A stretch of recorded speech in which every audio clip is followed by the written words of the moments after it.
Today we're here to talk about the Catoctin Aqueduct. And what I loved about the helping on this is that it's a link, yes, to the canal, but it's a link to our heritage and to our history. A triumph of science, technology, and engineering. It withstood the Civil War, it stood up to the ravages of the weather, and also to very stringent budget cuts. It collapsed. Now it's time to rebuild. We've been rebuilding the canal, though, for some time, working as Team Maryland. We've been able to rewater the canal in Cumberland, build the Canal Parkway, build that visitor center, try to deal with the flood damages of 1973 and even 1996. But what we were doing was trying to make sure that we had jobs today and jobs tomorrow. What this canal means, that what we are living, is to acknowledge the fact that we do need a bridge to somewhere. This canal was important over 100 years ago. It really built our economy. Because of the canal, we were able to build America and go west. It was about jobs, jobs, jobs. That's when it came time to vote for this stimulus bill. And people were cranky. They were cranky about bailouts to the big banks, and they were wondering if they were going to be what we were going to do to help them. When Ben and I looked at that, we knew that we were ready to make the tough decision too. So that what we wanted to do was to make public investments that would improve public works and transportation, old and new, to create jobs today with jobs tomorrow. We were following the legacy of our federal government. In the 1930s, when again we faced an economic catastrophe,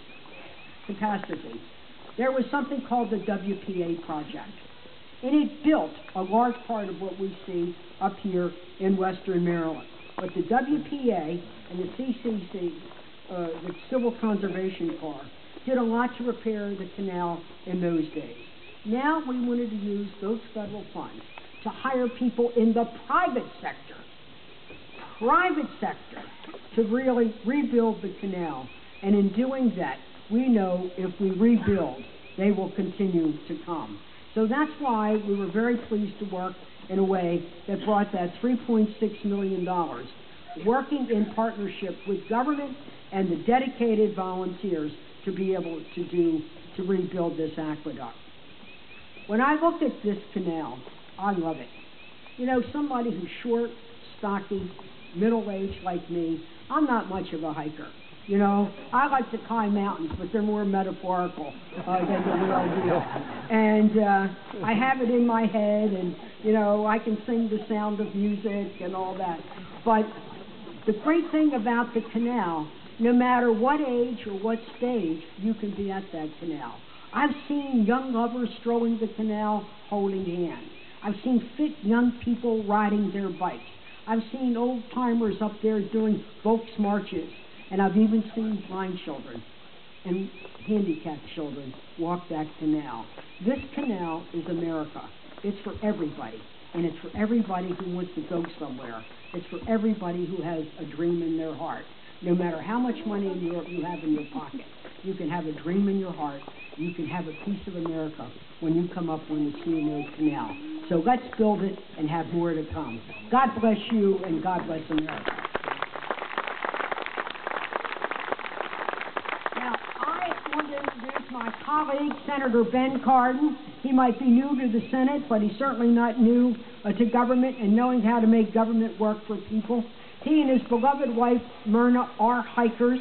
They are trekkers. And I asked him, what is the difference between walking, hiking, and trekking? He said, it's how many bottles of water you carry and how many people you have to take with you. So you'll often have sightings of Ben and Myrna, hand in hand, walking the great trails of Maryland. But every day I walk the great halls of the Senate with him. And I can tell you there's no one who works harder, who works smarter, who keeps an eye on the bottom line while we support the troops on the front line and try to create jobs right here so there's no unemployment line. Let me give you my good pal, Senator Ben Cardin.